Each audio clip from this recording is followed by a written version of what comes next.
കീരമ്പാറ പഞ്ചായത്തിലെ പുന്നേക്കാട് ജംഗ്ഷന് സമീപം ദിവസങ്ങളായി തമ്പടിച്ചിരുന്ന കാട്ടാനക്കൂട്ടത്തെ വനത്തിലേക്ക് തുരത്തി. 4 കൊമ്പന്മാരെ ഉച്ചയോടെയാണ് വനപാലകരും നാട്ടുകാരും ചേർന്ന് ഓടിച്ചത്. രാവിലെ മറ്റ് 2 ആനകളെയും തുരത്തിയിരുന്നു.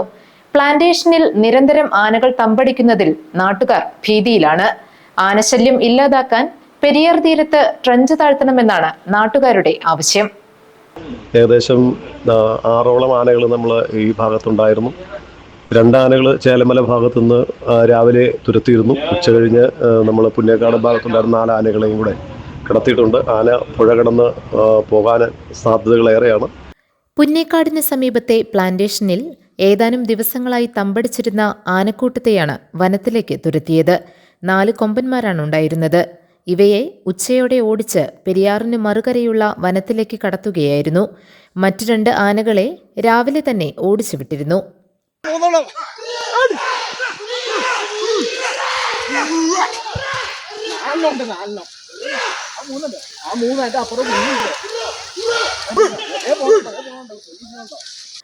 വനപാലകരും വനം സംരക്ഷണ സമിതി ഭാരവാഹികളും ജനപ്രതിനിധികളും മണിക്കൂറുകൾ നീണ്ട ദൗത്യത്തിൽ പങ്കെടുത്തു.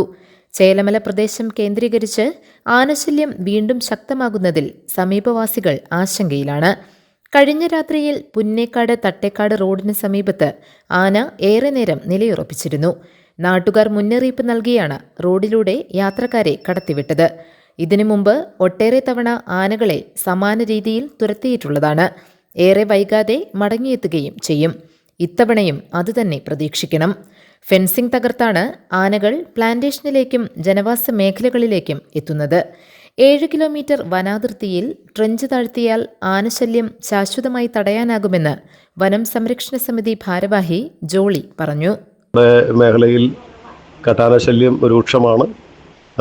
ഇതിന് ഒരു ശാശ്വത പരിഹാരമെന്ന് പറയുന്നത് ട്രഞ്ച് താഴ്ത്തുക എന്നുള്ളത് മാത്രമാണ്. ഇപ്പോൾ ഫെൻസിങ്ങൊക്കെ ഇട്ടിട്ടുണ്ടെങ്കിൽ പോലും അത് മറികടന്നാണ് ആന ഇപ്പോൾ ഈ ജനവാസ മേഖലയിലേക്ക് വരുന്നത്. ഇതിൽ ജനപ്രതിനിധികളും അതുപോലെ ബന്ധപ്പെട്ട അധികാരികളും ഇവിടെ ഈ മേഖലയിൽ ഏകദേശം തട്ടേക്കാട് മുതൽ ഭൂതത്താങ്കെട്ട് വരെയും അതുപോലെ തട്ടേക്കാട് മുതൽ കൂരികുളം ഭാഗം വരെയും ഉള്ള വനമേഖലയിൽ ഏകദേശം 7 കിലോമീറ്ററോളം ട്രഞ്ച് താഴ്ത്തുകയാണെങ്കിൽ ഈ ഭാഗത്തേക്കുള്ള കാട്ടാന ശല്യം എന്നേക്കുമായിട്ട് ഇല്ലാതാക്കാനായിട്ട് കഴിയും. GTV news, Kothamangalam.